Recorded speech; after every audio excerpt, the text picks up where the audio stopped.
Now, Basilander, the Bantu Homeland Thesis, the elaborate project, investigated so much of that and came out with this conclusion that said, it's either that where we are now was a Bantu homeland.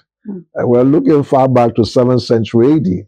This was a Bantu homeland where Bantu groups evolved and eventually migrated across East and Central Africa and some even to Southern Africa. You know, or it could be the reverse on the other hand, that some may have evolved from the East and Central African and migrated across, into the West African sub-region where we are. So we need to have that at the back of our mind that, look, there has been that extensive exchange of culture over time, spanning centuries. And that has also affected in several ways what you call TIV marriage, traditions of marriage, marriage practices, and of course, cultural practices in terms of how the TIV conduct marriage. Now, what is marriage in the TIV setting? Now we need to go back into culture again. Before the advent of the white man, the Europeans, by the first decade of the 20th century, the tea people believed in the idea of exchange marriage.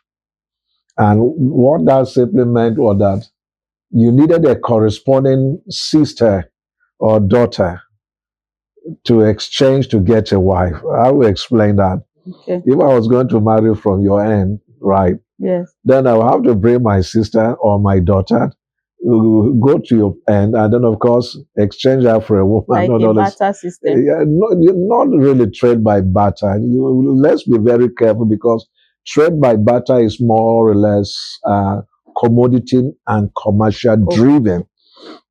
It's also monetized. So because this system, this practice was not really monetized. It was like some kind of equal exchange, that the human being is worth more than money. So you don't give out a human being, and of course you ask in some kind of material benefits in terms of either what is the dowry or what is the bride price. So the only equivalent is another human person. And so if you have a human person and I have the human person, there is human diplomacy. It equals everything. But it provides a world of checks and balances. And I think that is what stabilized society at that time. And of course, issues of domestic assault and battery, now this is out of research, were non-existent. You were careful, you were cautious. If you did it to this side, the other side also will have to like some kind of retaliation. And so nobody wanted that. And where marriages went so sour, bad relationship, bad, what you call sometimes quote unquote, bad marriages that had problems. They could be resolved amicably by looking at issues involved, both sides, and of course, resolve it. So there was a sense of balance. But then more so, there was a sense of human security, when that was on. But of course, it had its own shortcomings, its own, disadvantages. Now, imagine if you don't have a daughter or you don't have a sister, then you kept waiting. It was a British colonial system that abolished the exchange marriage. It was called traditionally the yamshe. Yamshe. And when yam is, you buy she, which is something like the eye.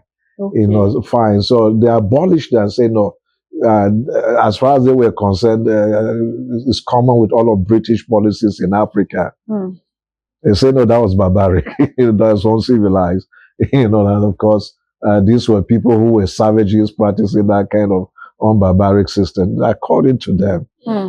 So, but as far as we were concerned, it was just, it was fair, and of course, it was balanced, it was more humane.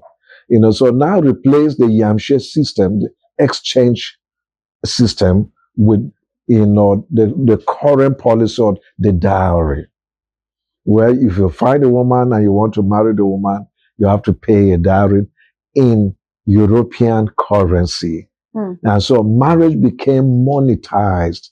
And the monetization of marriage, came along with several consequences that, we begin to see, because the colonial system ushered in the cash crop economy. And so people became rich over time, doing business in cash crops, And so then there was a civil service. People were paid wages. And then there were the traditional, political system, traditional rulers. Most of them became wealthy people. So where people had money, they could now marry more wives than was necessary. So you now see a syndrome where people could say, okay, let's go. I have the money. If I can get one, I can get two, I can get up to more. So in fact, polygamy even began to set in on a serious note. So the monetized system of marriage came to stay, which is not really part of TIV culture. We need to really understand that against the backdrop of what we're trying to explain, because we're looking at TIV marriage.